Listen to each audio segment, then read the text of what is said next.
74페이지를 좀 펴놓으세요. 74페이지. 지금 그 세무액의 엔딩 74페이지에 좀 헷갈려 하시는 영세율 이렇게 보고 문제 풀이하면서 좀 설명을 좀 많이 할 거예요. 시간 관계상. 문제 풀이하면서 설명을 좀 많이 할 거고.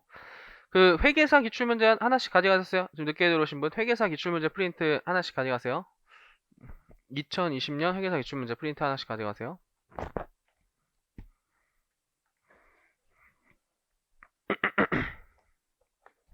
그래서 PPT 화면 잠깐 보시면 과세 표준하면서 이제 가장 어려운 주제 중에 하나여서 좀 설명을 드리는 건데, 근데 29조 과표에 재화 용역 공급에 대한 과표는 해당 계사기관에 공급한 재화 용역 공급과 합한 금액으로 한다라고 되어 있어요. 그래서 부가가치세가 기간세를 채택하고 있기 때문에 1기부터 1월 1일부터 6월 30일까지의 공급가의 합계액이 과세 표준이 되는 거예요. 그래서 그 기간에 공급한 합한 금액을 과표로 한다. 기간세를 보여주는 이제 조문이고요. 수입시 과표가 나와 있어요. 그래서 수입시 과표는 관세, 와세 가격의 관세, 개소세, 주세, 교육세, 농특세 및 교농세를 합한 금액으로 한다라고 되어 있고요.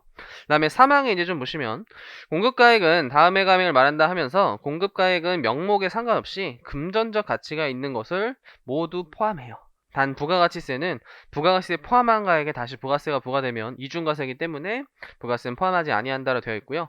개별세, 주세 등도 조문에는 없지만 수입시 과표에 포함하듯이 일반 국내 재화 공급에도 개수세, 주세를 포함하시는 게 이제 실무 관행상 이제 세법 풀이에요. 그래서 저기 이론상으로는 좀 말이 많은 표현이고, 어쨌든 이제 갑자기 이걸 왜 보냐면 요 이제 표현들은 다 돈을 현금으로 받았을 때요. 국내 돈, 그냥 원화로 받았을 텐데, 이제 뒤에 표현을 보시면, 잠깐만요.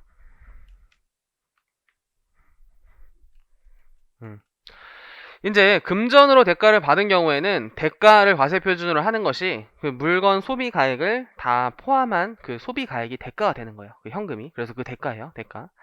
근데 금전 외에 대가를 받았다. 내가 어떤 차량을 넘기고 기계를 받았다. 뭐 기계를 넘기고 기계를 받았다. 이런 교환 거래에서는요. 자기가 공급한 재화 또는 용액의 시가를 하죠. 자기가 공급한 재화 용액의 시가. 그래서 공급한이란 말이 부가세에서 이제 핵심으로 많이 작용을 하죠. 왜냐면 법인세법은 취득한 재화의 시가를 취득가격으로 보기 때문에 공급한이란 표현을 쓰셔야 돼요. 근데 이제 금전으로 받았을 때 외국 통화나 외국환으로 받은 경우엔 대통령령으로 정한 바에 따라 환산한 가액을 한대요. 요게 이제 굉장히 1, 2차이 많이 나오죠. 그래서 외화로 받았을 때 과연 어떤 금액이 과표로 들어갈 것인가? 그래서 외화 환산 쪽을 가보시면요. 대가를 외국환이나 외국통화로 받은 경우에 다음의 구분에 따른 금액을 그 대가로 봐서 과세 표준에 집어넣으셔야 돼요. 첫 번째, 공급 시기가 되기 전에 원화로 환가한 경우에는 환가한 금액, 그 원화를 달러를 원화로 환가한 금액을 하시고요. 공급 시기 이후에 달러나 외국환 상태로 보유한 것도 잘 보셔야 돼요. 보유하거나 지급받은 경우에는 공급 시기의 기준 환율, 최종 환율에 따라 계산한 금액, 즉 공급 시기 환율을 곱하셔야 돼요. 그래서 그 사례를 간략하게 보여드리면, 이제 4월 1일에 계약금 100달러를 수령했고 4월 1일 당시에 1달러당 1,000원이었어요. 그리고 5월 1일에 수출 계약이어서 선적이 일어났어요. 그리고 6월 1일에 뭔가 물건이 그 나라에 도착을 했나 봐요. 그래서 잔금을 수령해서 이제 총 계약이 이제 성사되는 그런 과정인데, 이때 과세 표준 어떻게 측정하냐면 이제 계약금을 100달러 수령했지만 80달러는 4월 1일에 환전을 했고요. 20달러는 계속 보유했다라는 가정이에요. 그때는 80달러는 공급 시기 전이니까 환가한 금액 1,000원으로 가시고요. 20달러와 공급 시기 후 받은 요 100달러, 그래서 20과 100달러는 공급 시기 환율인 1,100원을 곱하셔야 돼요. 공급 시기 후가 아니라 공급 시기 환율 1,000달러 곱하셔야 돼요. 그래서 요 공급 시기 이후에 환율 변동 효과를 부가세는 전혀 무관한 가액이기 때문에 고려하지 않기 위해서 이러한 규정을 만든 것이죠. 그래서 1차까지는 선적일만 나왔었어요. 선적일만. 요 공급 시기 전, 공급 시기인 후가 선적일을 기준으로 했었지만, 지금 아까 이제 위에 사례 좀 보시면 선적일이 아니라 공급 시기라고만 적혀 있잖아요. 공급 시기. 그래서 이 공급 시기를 2차에서는 좀 더 이제 타이트하게 볼 필요가 있고, 그 2차의 뭔가 유행에 따라서 1차도 그런 식으로 나오는 경향이 있어요. 반드시 선적일이 아니라 공급 시기가 엄청 많잖아요. 그 거래가 엄청 많잖아요. 그 공급 시기를 기준으로 전후에 따라서 환가금에 가야 되기 때문에 이 영세율이 어렵다. 이 영세율. 그중 영세율에서도 가장 어려워하는 게 책의 내용을 보시면 오른쪽에 이거 있죠. 중개무역 등 무역 방식의 수출. 이거 이제 엄청 어렵잖아요. 그래서 얘를 좀 이제 내용 설명을 하고 문제 풀이를 할 거예요. 그래서 내용을 보시면 먼저 재화의 수출에서요. 공급이 수출해야 하면 소비지구 과세 원칙에 따라 30조에 불구하고란 말이 10% 세율이에요. 10% 세율에도 불구하고 영세율을 적용한대요. 그래서 수출은 다음의 것으로 포함한다. 내공물품을 외국으로 반출하는 것, 가장 일반적인 직수출을 말하고요.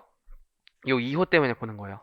중개무역 방식의 거래 등 대통령령으로 정하는 것으로서 국내에서 계약과 대가 수령 등이 이루어지는 것은 특별히 수출 범위에 포함시켜요. 원래는 이 거래의 공급 장소가 다 외국에서 일어나요. 그래서 공급 장소라는 것이 이제 우리나라 과세권이 미치느냐 안 미치느냐를 보여주기 때문에 중요한 건데, 예를 들어 국내가 여기 있고 국외가 여기 있으면 이제 재화의 이동이 시작되는 장소가 외국에서 이렇게 이동하잖아요. 우리나라 과세권이 미치지 않는 거래예요. 이거는 외국에서 일어난 거래이기 때문에 우리나라 부가세랑 관련이 없다라는 게 원칙이에요. 원칙. 그래서 우리나라에서 부가세가 과세되려면요, 재화의 이동이 우리나라에서 이렇게 시작이 돼야 돼요. 그래서 우리나라에서 우리나라로 팔면요 10%고요. 우리나라에서 외국으로 팔면 0세율이에요. 외국에서 이동하잖아요. 아예 비과세예요. 그냥 과세권이 없는 거래예요. 그거의 예외가 이거예요. 외국에서 이동됐지만 수출의 범주에 포함시켜서 영세율을 해준다는 거예요. 영세율을 해준다.